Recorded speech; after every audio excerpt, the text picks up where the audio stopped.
Partout aux États-Unis, des jeunes hommes de race noire sont tués de sang-froid par balle. Le meurtrier attaque sans avertissement ni provocation. Son crime est toujours gratuit.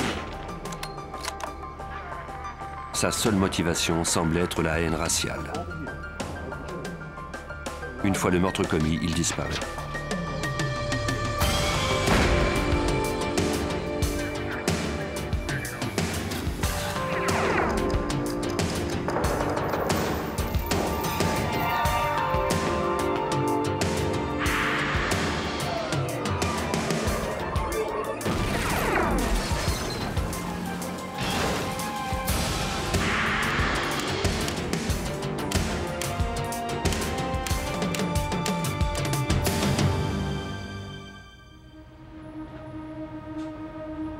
Salt Lake City, dans l'Utah. En 1980, au cours d'une soirée d'août, 4 jeunes se baladaient dans Liberty Park. Ils profitaient d'une des dernières journées de l'été. Ted Fields, 20 ans, et David Martin, 18 ans, revenaient d'une répétition de chant. Terry Elrod, qui fréquentait David depuis seulement quelques semaines, avait emmené une de ses amies, Karma Ingersoll, pour accompagner Ted. C'est leur premier rendez-vous amoureux. Les 4 jeunes avaient pensé faire du jogging dans le parc, mais ils avaient plutôt décidé de marcher tout en discutant.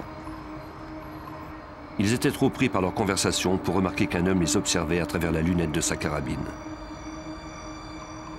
Quand David tomba à genoux, les 3 autres crurent qu'il faisait une blague. Puis Terry sentit quelque chose lui brûler le bras. Elle sut alors qu'il n'y avait aucune raison de rire.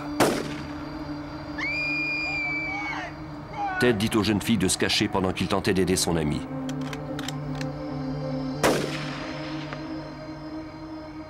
On lui tira alors une balle à son tour.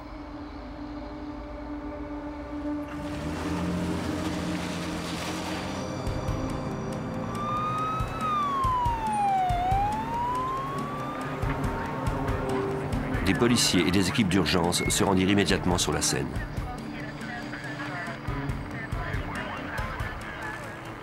La vie de David Martin ne tenait qu'à un fil quand on le conduisit à l'hôpital. Il mourut quelques heures plus tard suite aux 3 blessures par balle qui lui avaient été infligées. Quant à Ted Fields, le fils d'un aumônier de la police, il était mort plus tôt.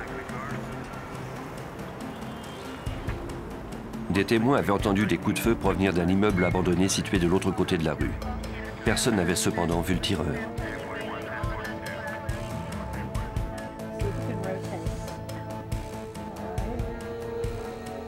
Les détectives interrogèrent Terry Elrod au centre de traumatologie où on la soignait pour ses blessures. En racontant les événements, elle se rappela que quelque chose s'était produit quelques minutes avant la fusillade. Le groupe avait failli se faire renverser par une voiture qui circulait dans la mauvaise direction dans une rue à sens unique. Elle ne connaissait toutefois pas la marque ni le modèle de la voiture et n'avait pas vu la plaque d'immatriculation ni le visage du conducteur. Le détective Don Bell de Salt Lake City ne pouvait s'expliquer pourquoi on s'en était pris à ce groupe de jeunes gens. Ces adolescents n'avaient jamais eu de problème avec la police. Il n'y avait aucun mobile apparent. Nous ne savions pas si c'était relié aux jeunes femmes ou aux jeunes hommes, ou encore si le tireur avait fait erreur sur la personne. Le lendemain matin, les policiers retournèrent sur la scène du crime pour effectuer des recherches plus poussées. Dans un champ de l'autre côté du parc, ils trouvèrent des traces de pneus. Des techniciens les photographièrent et en prirent les mesures.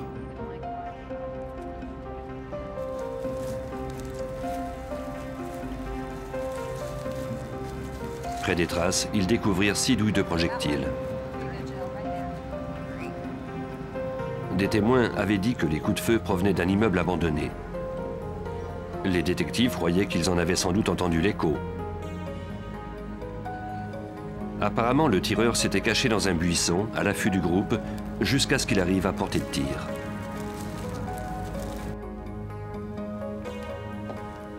Les policiers examinèrent les douilles et confirmèrent qu'elles avaient bien été éjectées en même temps que les projectiles recueillis sur les victimes.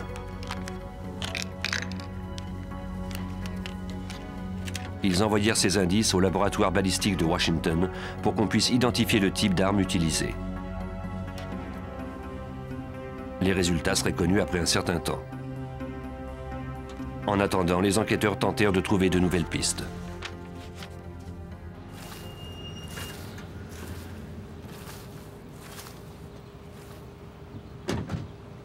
Ils retournèrent à Liberty Park et ratissèrent les lieux.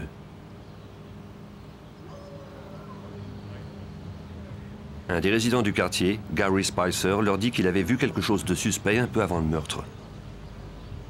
Il était allé examiner de plus près une voiture garée près de chez lui. Il avait alors aperçu un homme en train de prendre quelque chose dans le coffre de sa voiture. Quand Spicer lui demanda ce qu'il faisait, l'inconnu ferma le coffre de sa voiture et il quitta les lieux. Spicer n'avait pas vu son visage, mais il avait cependant remarqué que c'était un homme mince, de race blanche. La voiture était une Camaro avec des enjoliveurs intégrés chromés. Cette information était intéressante, puisque la voiture était garée près de l'endroit où l'on avait trouvé des empreintes de pneus plus tôt.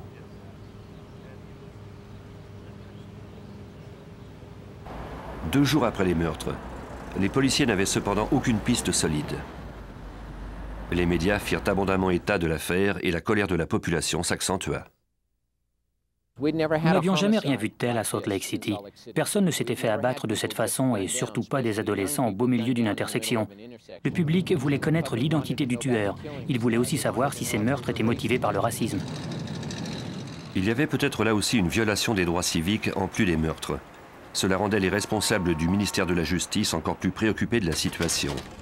L'assistant procureur Steve Snarr fut appelé à se pencher sur cette affaire. La communauté noire était très inquiète et elle n'hésitait pas à le dire haut et fort. On craignait que ces meurtres n'aient été commis par un raciste.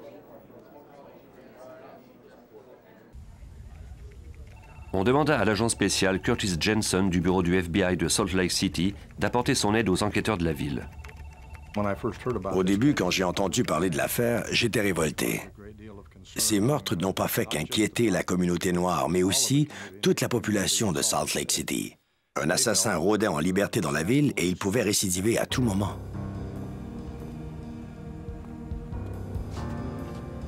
La pression de l'opinion publique allait s'accroissant. C'est alors que les analyses balistiques effectuées à Washington apportèrent une piste. L'arme utilisée était une carabine à 6 coups, soit une Marlin ou une Glenfield 30-30.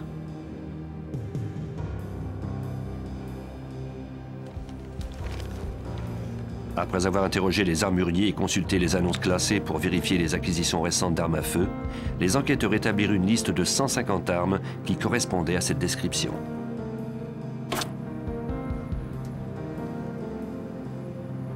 Ils les analysèrent une à une pour découvrir qu'aucune d'entre elles n'avait servi à tirer les projectiles trouvés sur la scène du crime. Il était possible que l'assaillant ait déjà quitté le secteur et peut-être même l'État.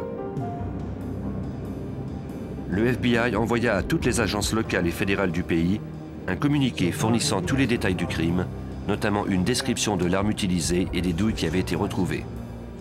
Comme on ne disposait d'aucun suspect, on offrit une récompense de 50 000 $. On reçut de nombreux appels téléphoniques. On vérifia toutes les informations, mais on n'obtint aucune piste valable. La plupart des gens étaient intéressés par la récompense, mais ils ne fournissaient pas vraiment d'indices solides.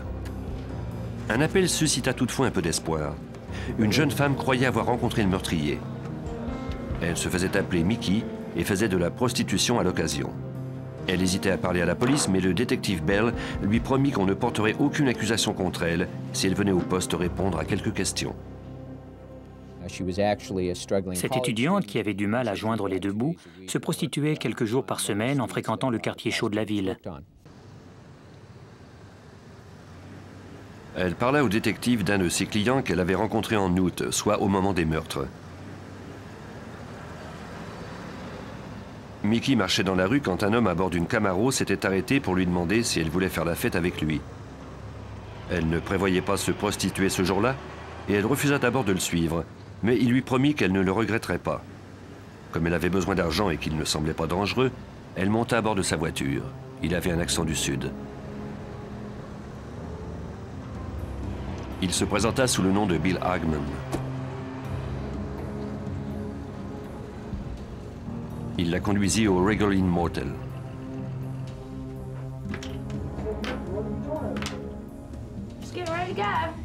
Dans sa chambre, Mickey remarqua des armes à feu. Elle décrivait à la police 2 armes au long canon, appuyées dans un coin, et un pistolet de couleur argent. Hagman ne fit aucune allusion à propos des armes, et Mickey était trop craintive pour lui poser des questions. L'homme avait des tatouages sur les 2 bras. Un aigle royal sur son avant-bras gauche, l'emblème des Américains, et sur le droit, celui de la mort, une faucheuse.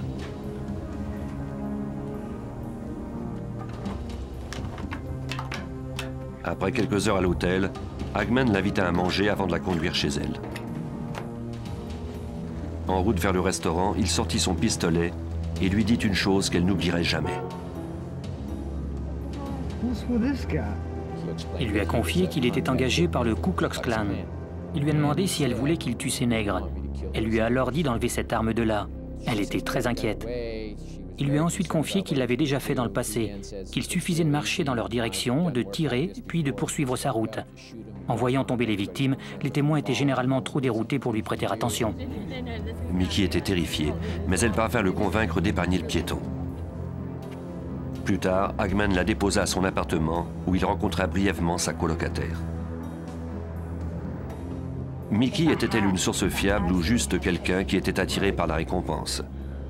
Même si elle avait dit la vérité, le rôle que pouvait avoir joué Hagman était encore flou. Est-ce que ça avait un lien avec notre affaire ou était seulement un voyou de passage en ville? Voulait-il impressionner cette prostituée en lui faisant croire qu'il était un tueur à gages? Si Mickey pouvait identifier les armes aperçues dans la chambre de motel, sa déposition aurait davantage de poids. Particulièrement s'il reconnaissait un Glenfield ou un Marlin, c'est-à-dire l'arme utilisée pour commettre les homicides, telle que l'analyse du FBI l'avait démontré. Mickey déclara à Bell qu'elle ne connaissait rien aux armes à feu et qu'elle n'avait pas regardé très longtemps les armes au motel. Le détective insista pour qu'elle essaie quand même. Les armes qu'elle choisit sur les photos ne correspondaient pas à l'arme présumée du crime. L'histoire de Mickey semblait ne mener nulle part. Malgré tout, Bell lui demanda de venir avec sa colocataire pour donner la description de son client à un dessinateur. Entre-temps, les enquêteurs poursuivirent les centaines de pistes fournies par le public. La pression augmentait sans cesse. On craignait que le meurtrier ne tue de nouveau. Les policiers ignoraient alors qu'il était déjà trop tard.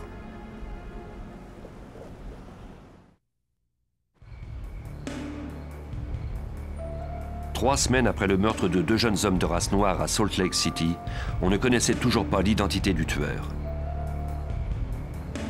C'est alors que l'enquête prit une tournure inattendue.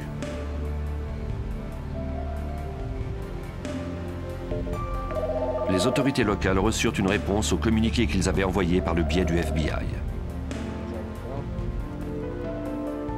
Des policiers de Cincinnati faisaient enquête à propos d'un double homicide identique qui avait eu lieu 2 mois plus tôt. En juin 1980, tard dans la soirée, Dante Brown, 13 ans, et Daryl Lane, 14 ans, s'en allaient acheter des friandises.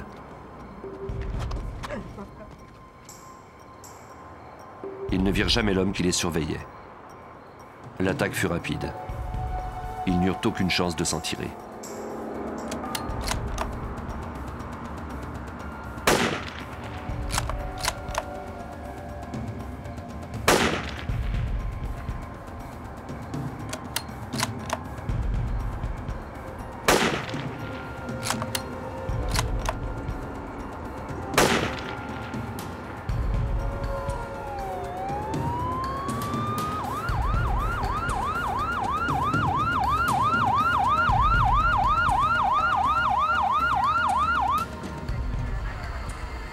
Les policiers arrivèrent immédiatement sur les lieux. Ils trouvèrent Daryl Lane mort. La vie de Dante ne tenait plus qu'à un fil. Les 2 garçons avaient été touchés de 2 projectiles chacun. Les policiers interrogèrent des passants en espérant que quelqu'un aurait aperçu quelque chose, mais aucun d'entre eux n'avait vu l'assaillant. Selon le détective Mike O'Brien de la police de Cincinnati, c'est le médecin légiste qui leur a fourni le premier indice. Le médecin légiste est venu sur la scène du crime. Après l'autopsie de l'un des 2 corps, il pouvait déterminer d'où étaient partis les projectiles et leur trajectoire. Ce dernier leur indiquait un pont de chemin de fer qui se trouvait à une distance d'environ 20 mètres.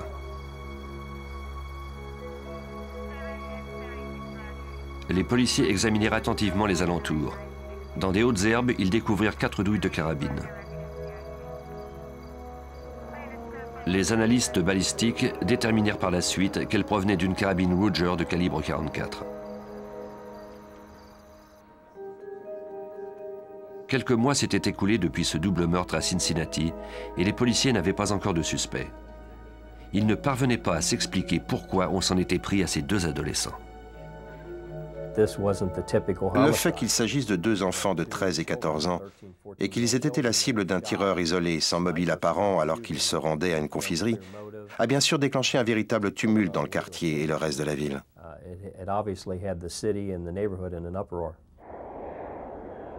O'Brien invita les détectives de Salt Lake City à venir le rencontrer pour qu'ils puissent comparer leurs données.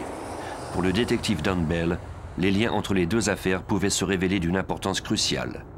On voyait apparaître un nouveau type de meurtrier, un type de criminel que l'on n'avait jamais rencontré avant 1980.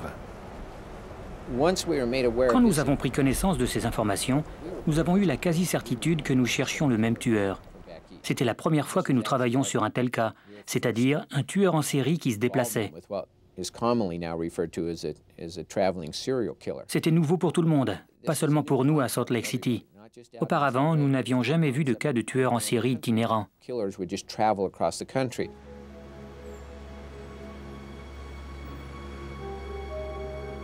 Les policiers des 2 États se rencontrèrent à Cincinnati en quête de réponse à leurs interrogations.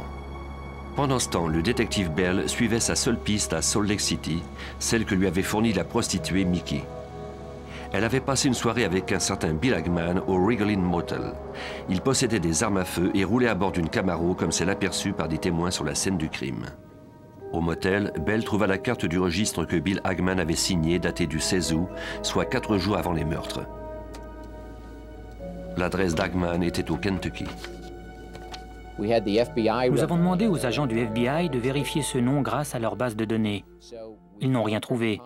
Nous avions donc de bonnes raisons de croire que toutes les informations sur la carte étaient fausses. Au laboratoire du FBI à Washington, des experts se mirent à la recherche d'empreintes digitales sur la carte, mais ils n'en trouvèrent aucune. Ils analysèrent également l'écriture de Hagman et remarquèrent des caractéristiques uniques qui la rendaient facile à reconnaître. Rien ne prouvait encore qu'il était le tueur, mais c'était leur seule piste. Même si les chances de trouver quelque chose étaient minces, une équipe de 20 détectives visita tous les motels de la région. Ils apportaient avec eux une copie de la carte d'enregistrement de Hagman au Regal Inn. Ils espéraient retrouver son écriture sur une autre carte d'enregistrement, peut-être un autre faux nom. L'agent Jensen se rappelle des recherches. Les détectives ont mené des recherches dans tous les motels de Ogden, à 50 km au nord de Salt Lake City, à Provo, à 50 km au sud. Ils ont découvert que l'individu était resté dans 8 de ces motels, chaque fois sous un nouveau faux nom, une fausse adresse, et qu'il avait donné un faux numéro d'immatriculation.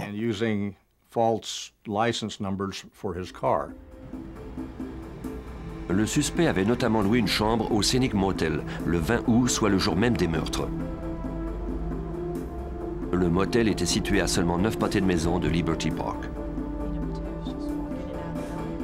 Hagman avait donné plusieurs faux noms, mais le laboratoire du FBI confirma qu'il s'agissait de la même écriture. Sur une des cartes d'enregistrement, on trouva une empreinte digitale. Malheureusement, cette empreinte ne faisait pas partie de la base de données de la police.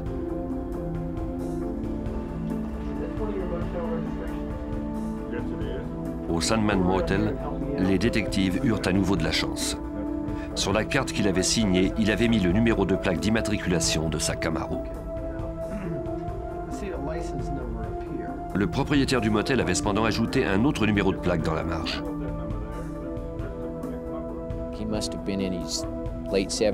C'était un monsieur d'un certain âge, de 70 ou 80 ans. Chaque nuit, vers 3 heures, il prenait avec lui toutes les cartes d'enregistrement et il vérifiait les numéros de plaques d'immatriculation. Il faisait ça parce qu'il craignait que ses clients ne lui volent un oreiller ou une taie.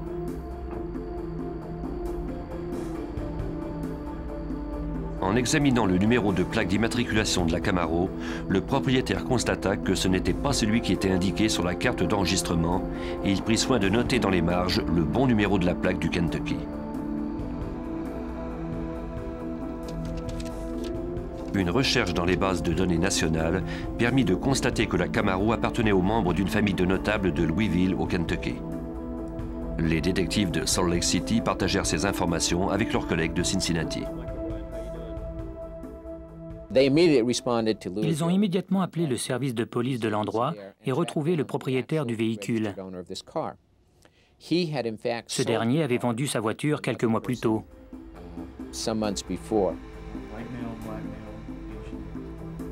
L'homme montra aux détectives le reçu de la vente. Les policiers notèrent le nom de l'acheteur, le kilométrage et la marque des pneus. Mais ils n'avaient pas fini de trouver des embûches sur leur route. L'acheteur avait donné un faux nom. Le vendeur donna sa description à un dessinateur afin qu'on puisse dresser son portrait. C'était un homme mince de race blanche et qui avait l'accent du Kentucky. À Salt Lake City, Mickey et sa colocataire donnèrent également une description de l'homme qui se faisait appeler Hagman. Au même moment, j'ai rencontré Mickey, la prostituée à temps partiel, et sa colocataire. Cette dernière était en fait une étudiante en art. Elle avait fait un premier croquis. Nous lui avons alors demandé si elle accepterait de travailler avec notre dessinateur et elle a dit oui. Ensemble, ils ont dressé le portrait robot de cet homme. Lorsque le portrait de Louisville arriva en Utah, les détectives le comparèrent à l'autre portrait robot.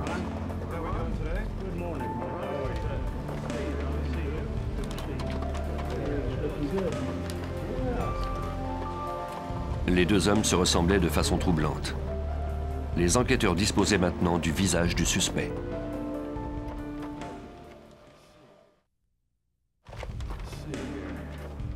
Les enquêteurs étaient sur la piste d'un tueur en série qui avait tué 2 adolescents de race noire à Cincinnati et 2 autres jeunes hommes noirs à Salt Lake City. Ils disposaient maintenant d'un portrait robot du suspect, mais le détective Don Bell ne connaissait toujours pas son nom et il n'avait aucune preuve de son implication. On n'avait aucun chef d'accusation. Nous avons toutefois trouvé un motel où il était resté 2 nuits à Salt Lake City et d'où il était parti sans payer. Cela nous a permis d'obtenir un mandat d'arrêt contre lui.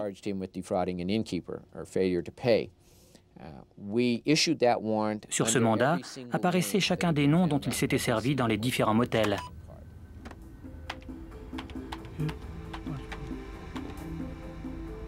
Les agents du FBI introduisirent toutes les informations contenues dans le mandat, ainsi que le numéro de plaque d'immatriculation et les faux noms dans les bases de données du NCIC, le Centre national d'information criminelle. Cette base de données est reliée à 57 000 services de police situés partout aux États-Unis. Le 25 septembre 1980, soit près d'1 mois après les meurtres de Salt Lake City, la base de données du FBI allait enfin permettre d'obtenir des résultats positifs. Des policiers de Boone County au Kentucky furent dépêchés à un motel pour arrêter 2 voleurs de bijoux. En arrivant, le gérant leur dit qu'un de ses clients s'était plaint des gyrophares et du bruit des voitures de police. Il y avait 7 ou 8 voitures de police dans le stationnement. Leurs gyrophares étaient allumés et leur radio criait des messages. Un des clients était furieux de s'être fait déranger par tout ce bruit. Il a appelé le gérant pour lui demander ce que les policiers faisaient là et pourquoi ils étaient si bruyants. Il a même menacé le gérant de quitter le motel s'il ne rétablissait pas le calme. Le gérant est donc sorti pour parler aux agents de police de Boone County. Il leur a dit que son client était furieux parce qu'ils étaient bruyants. Le sergent demanda alors au gérant qui était le client qui s'était plaint. Le gérant lui dit que l'appel provenait de la chambre 80. Le sergent nota le numéro de plaque d'immatriculation de la Camaro du client en question. En l'introduisant dans sa base de données, il constata qu'il y avait un mandat d'arrêt contre lui dans l'Utah. Les agents de Boone County se rendirent à la chambre 80. Un homme mince de race blanche et à l'accent du Sud leur ouvrit. À l'intérieur, les policiers aperçurent 2 fusils de chasse sur son lit. Ils lui passèrent des menottes et le conduisirent au poste pour l'interroger. Cette fois-ci, le fugitif donna son vrai nom, Joseph Paul Franklin. Les policiers téléphonèrent aux enquêteurs de Salt Lake City pour leur annoncer qu'ils avaient trouvé leur suspect. le détective Bell prit le premier avion en partance pour le Kentucky en compagnie d'un de ses collègues. En arrivant, on lui apprit cependant une mauvaise nouvelle. Le fugitif était parvenu à s'échapper de la pièce où on l'interrogeait.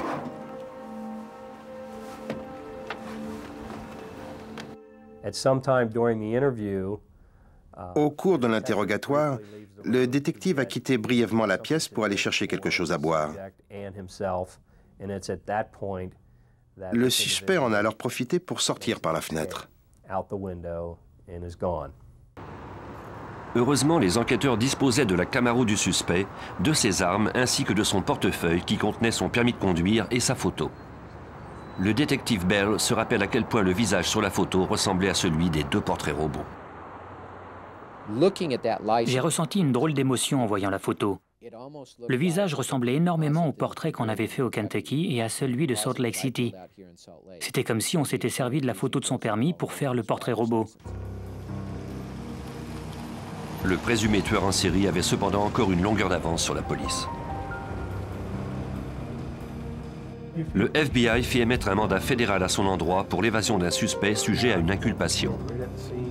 Il fallait espérer que les ressources du FBI suffiraient pour faire arrêter le meurtrier avant qu'il ne frappe à nouveau. La photo ainsi que la description de l'individu furent publiées dans les médias de tout le pays. L'agent Jensen menait cette chasse à l'homme pour le FBI. On a presque immédiatement mis son nom sur la liste des 10 hommes les plus recherchés à cause de sa notoriété et de la gravité de ses crimes. De fait, il n'était pas présumé coupable de seulement 4 meurtres, mais de l'assassinat de plusieurs personnes de race noire partout aux États-Unis. Il s'agissait de cas qui n'avaient pas encore été résolus. Pour faire figurer le nom de Franklin sur la liste des 10 hommes les plus recherchés, on compara son dossier à des centaines d'autres. Les agents spéciaux au quartier général du FBI décident des suspects qui apparaissent sur cette liste en se basant sur le danger immédiat qu'ils représentent pour la société. Les criminels qui font partie de cette liste ne s'arrêteront sûrement pas de tuer tant qu'ils n'auront pas été arrêtés.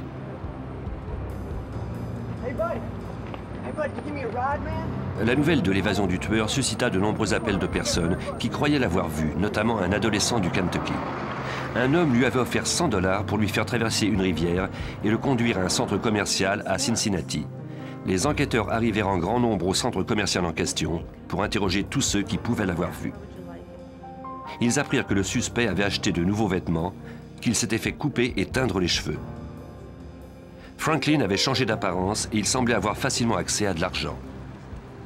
Au Kentucky, des experts examinaient la Camaro à la recherche d'indices. Ils photographièrent les pneus en espérant qu'ils correspondraient aux empreintes laissées près de la scène du crime de Salt Lake City. Elles étaient identiques. Pour le détective Bell, c'était l'indice le plus important jusque-là. Il s'agissait d'un prototype de pneu dont les exemplaires n'avaient été distribués qu'à l'est du Mississippi. Le fait qu'on retrouve ces empreintes dans la terre à Salt Lake City était éloquent. Cela nous indiquait que cet homme et sa voiture se trouvaient bien dans notre ville. Au laboratoire balistique de Washington, les experts examinèrent les armes confisquées à Franklin.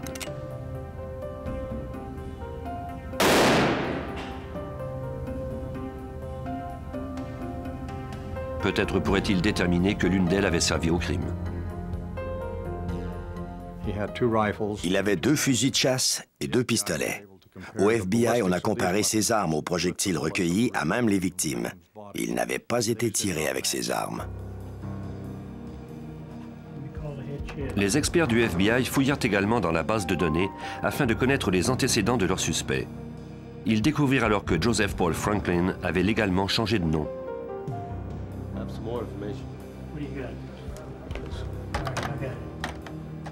À la naissance, il s'appelait James Clayton Vaughn. Cette information allait permettre aux enquêteurs de fouiller encore plus le passé du suspect. Les agents aidés des détectives remontèrent à la source, dans sa ville natale de Burtown, en Alabama. Ils interrogèrent des gens qu'ils connaissaient bien. Pour le détective Mike O'Brien de Cincinnati, un portrait plus net du fugitif commençait à se dessiner.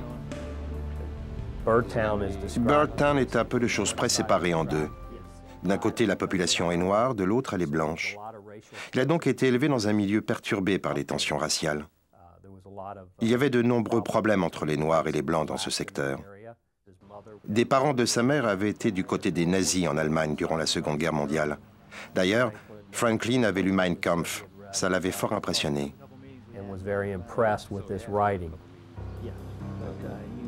Joseph Paul Franklin avait même choisi son nom en l'honneur de l'un de ses héros, Paul Joseph Goebbels, le responsable de la propagande d'Hitler. Le FBI retraça ses déplacements au cours de l'année précédente et découvrit qu'il coïncidait avec de nombreux vols de banque non résolus. Ils apprirent également que 2 ans plus tôt, il avait envoyé une lettre au président Jimmy Carter dans laquelle il menaçait de le tuer. Il n'approuvait pas son libéralisme relativement aux droits civiques. Le président faisait campagne dans les États du Sud. C'est là que Franklin avait été vu la dernière fois. Les élections devaient avoir lieu quelques semaines plus tard. Si Franklin comptait mettre son plan à exécution, il le ferait sans doute bientôt. Le détective Bell se rappelle comment les agents du FBI et des services secrets sont rapidement passés à l'action. Pour eux, Joseph Paul Franklin ou James Clayton Vaughan était véritablement une menace pour le président Carter, particulièrement à cause du fait qu'il lui avait envoyé une lettre de menace de mort. Ils ont donc distribué sa photo dans toutes les villes qui faisaient partie de l'itinéraire prévu du président. Le FBI devait arrêter Franklin avant que ce dernier ne trouve le président des États-Unis sur sa route. En communiquant avec certains de ses amis, nous avons appris que, pour subsister au cours de sa cavale, il vendait son sang. Nous avons donc envoyé un communiqué à toutes les cliniques du sud-est des États-Unis. Ce communiqué contenait tous les détails relatifs à ce meurtrier. On le soupçonnait maintenant d'avoir fait des victimes dans 7 États différents.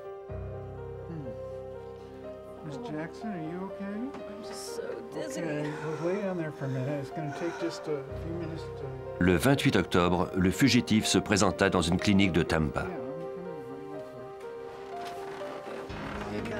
L'infirmier qui s'occupait de lui reconnut les tatouages pour les avoir aperçus dans le communiqué du FBI, la faucheuse et l'aigle royal. Franklin s'était sans doute dit qu'il prenait moins de risques à vendre son sang qu'à cambrioler des banques. Il avait tort. L'infirmier composa immédiatement le numéro de téléphone du FBI. Des agents fédéraux cernèrent la clinique, puis y entrèrent pour arrêter Franklin. Cette fois, aucune erreur n'était permise. Le tueur se rendit en silence, sans opposer de résistance.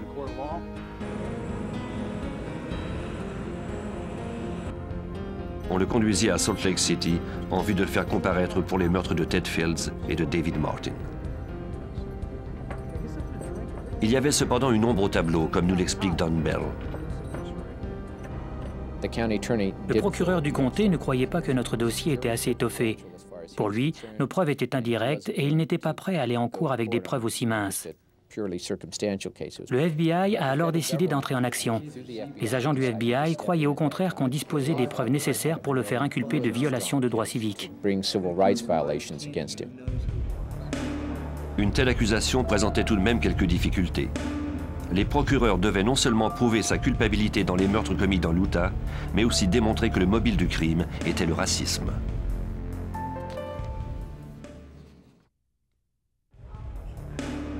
Le FBI garda le présumé tueur en série Joseph Paul Franklin en détention à Salt Lake City, pendant que les procureurs fédéraux tentaient de prouver que ces meurtres avaient été motivés par la haine des Noirs.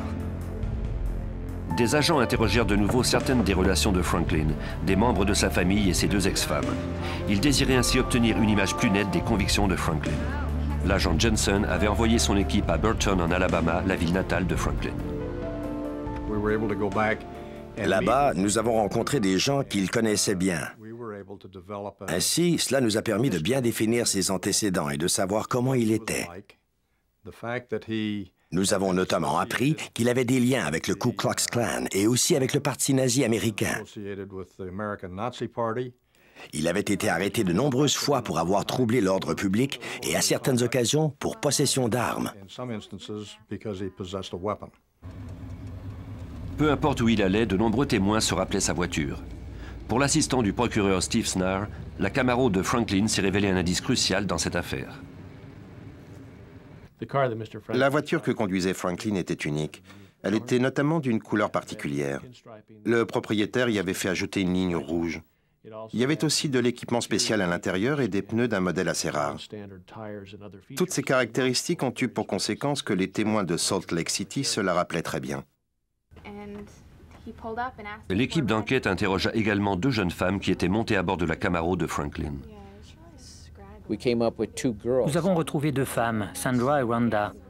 Elles faisaient du stop à quelques pâtés de maison du parc à 16h ou 16h30 le jour de la fusillade. Un homme au volant d'une Camaro les a fait monter à bord de sa voiture. Elles devaient aller à une banque du centre-ville pour déposer leur chèque de paie avant la fermeture à 17h. En montant dans la voiture de Franklin, ce dernier leur demanda si des Noirs fréquentaient le parc. L'une d'entre elles lui répondit que oui. Avant de les déposer, il leur remit des cartes sur lesquelles était imprimée la phrase « Déshabillez-vous ». Bell envoya ces cartes au laboratoire du FBI. Des analystes purent prouver qu'elles étaient identiques à des cartes trouvées dans le coffre à gants de la Camaro de Franklin. Le moment où ces 2 femmes avaient rencontré Franklin rendait leur témoignage encore plus intéressant. Elles l'ont revu le même soir aux environs de 20h30 à seulement un pâté de maison du parc. Ainsi, petit à petit, on est parvenu à suivre le meurtrier à la trace juste avant le moment où les victimes ont été tuées.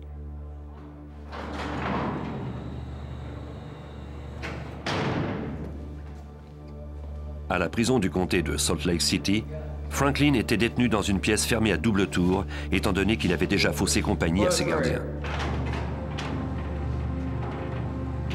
Il se lia d'amitié avec un autre prisonnier, Robert Herrera, détenu pour vol. Peu de temps auparavant, Herrera avait subi des sanctions disciplinaires pour s'être attaqué à un détenu de race noire. Cette bagarre n'avait pas été motivée par le racisme, mais Franklin croyait à tort que Herrera partageait sa haine des Noirs.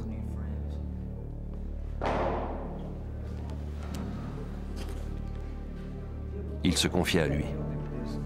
Cette relation se révélerait très importante plus tard.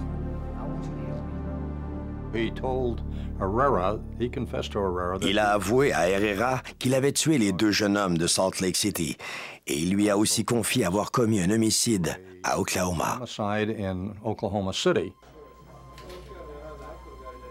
Herrera demanda à rencontrer des agents du FBI et des enquêteurs de la police. Il avait une proposition à leur faire. Il désirait témoigner contre Franklin en échange d'une peine réduite. Franklin lui avait expliqué pourquoi il avait tiré sur les 2 couples de Liberty Park. Pour lui, les gens de races différentes ne devaient pas se fréquenter.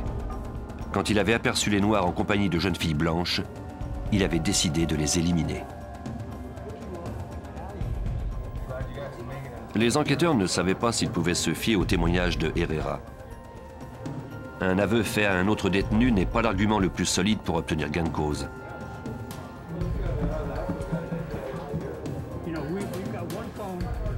Les enquêteurs demandèrent davantage d'informations à Herrera. Ce dernier leur dit alors où Franklin était allé suite au meurtre de Salt Lake City.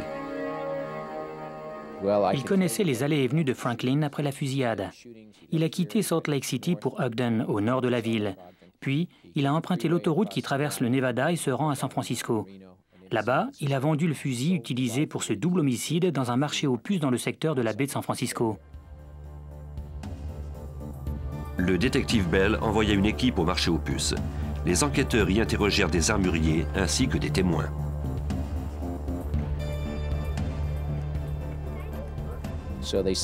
Ils ont envahi le marché aux puces et ils ont rencontré des témoins qui se rappelaient avoir aperçu Joseph Paul Franklin en train de vendre des armes à feu. Malheureusement, nous ne les avons jamais retrouvées. Même si les armes étaient introuvables, les déclarations de Herrera s'en trouvaient maintenant confirmées. Les déplacements de Franklin suite au meurtre se révéleraient cruciaux au cours du procès. C'était des informations très importantes parce que ni le FBI ni nous n'avions pu déterminer où Franklin était allé après les meurtres. Après avoir corroboré les déclarations de Herrera, ils le rencontrèrent de nouveau. Ce dernier leur révéla que Franklin lui avait avoué d'autres meurtres. Franklin avait tiré sur Larry Flint en 1977, l'éditeur du magazine érotique Hustler, qui devint ainsi handicapé à vie. Il l'avait fait parce qu'il n'acceptait pas qu'on voie dans son magazine des hommes noirs avec des femmes blanches. Il avait également fait feu sur Vernon Jordan, le président de la National Urban League, en mai 1980. Il y avait maintenant assez de preuves pour le faire accuser de viol des droits civiques et intenter un procès contre lui. La poursuite a fait appel à 65 témoins et présenté environ 100 pièces à conviction. Nous avons toutefois été très rapides lors de la reconstitution des événements. Le procès n'a duré que 5 jours et demi. Le jury ne délibéra que 5 heures. Il trouva Joseph Paul Franklin coupable du viol des droits civiques des 2 victimes. Il fut condamné à 2 peines d'emprisonnement à vie. Franklin était furieux d'apprendre qu'il passerait le reste de ses jours en prison, mais plus encore à cause du fait qu'un procureur de race noire avait participé à sa condamnation. Dans sa rage, il se leva précipitamment et lança de l'eau à l'avocat. On le maîtrisa rapidement avant de le sortir de la salle d'audience. Après le procès fédéral, le procureur de Salt Lake City croyait avoir des chances de remporter un procès pour meurtre contre Franklin. Il fut conduit à la cour où il avait été détenu pendant quelques mois. Au cours d'une pause, on le laissa quelques minutes sans surveillance dans une salle.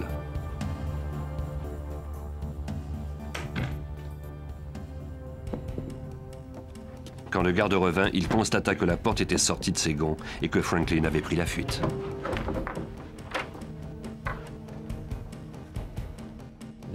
Il s'était déjà échappé d'une cellule. Cette fois-ci, quand les gardiens sont allés le chercher avant l'arrivée du jury, ils ont constaté qu'il n'était plus dans la salle de conférence.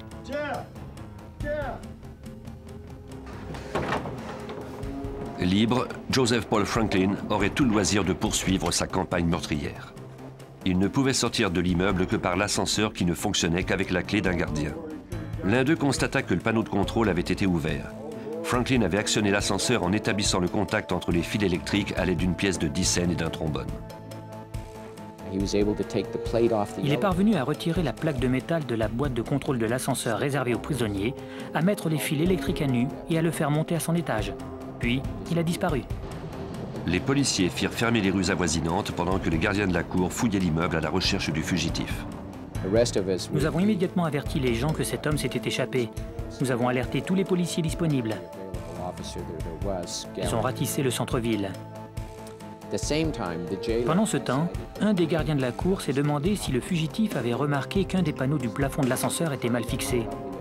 Il est monté sur le dessus, où il a remarqué des traces de pas dans la poussière. Il s'est dit que le suspect était peut-être encore dans l'immeuble après tout.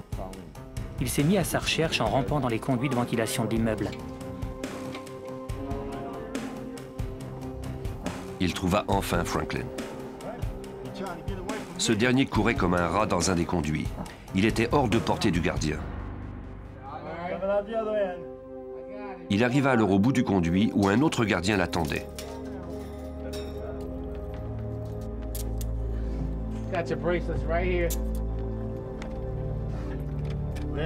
En l'espace d'une heure, il fut remis en détention.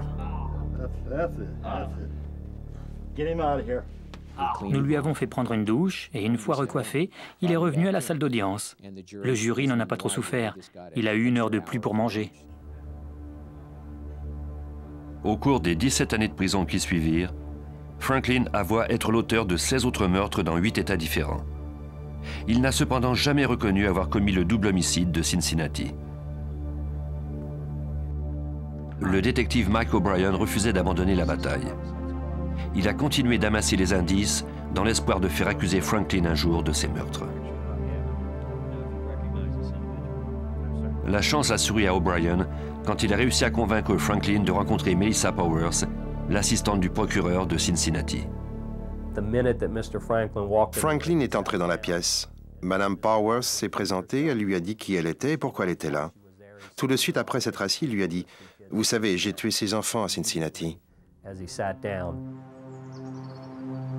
En 1998, Franklin a eu droit à 2 autres peines d'emprisonnement à vie pour le double homicide de Cincinnati. Au Missouri, il a été condamné à mort pour 2 autres meurtres. Franklin n'aurait plus jamais l'occasion de s'évader. La violence de Franklin continue de hanter le détective Bell. Je ne peux pas comprendre ce type de meurtrier, ni qu'il puisse s'attaquer à un parfait étranger à cause de sa race ou de la personne avec qui il se trouve et à qui il parle. Je ne comprends pas qu'il ressente ce besoin de les tuer. C'est l'un des rares individus pour lesquels je ne trouve pas d'explication. C'est encore difficile pour moi de comprendre.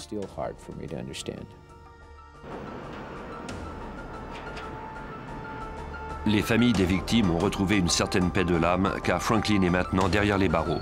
Il ne pourra plus jamais faire de nouvelles victimes.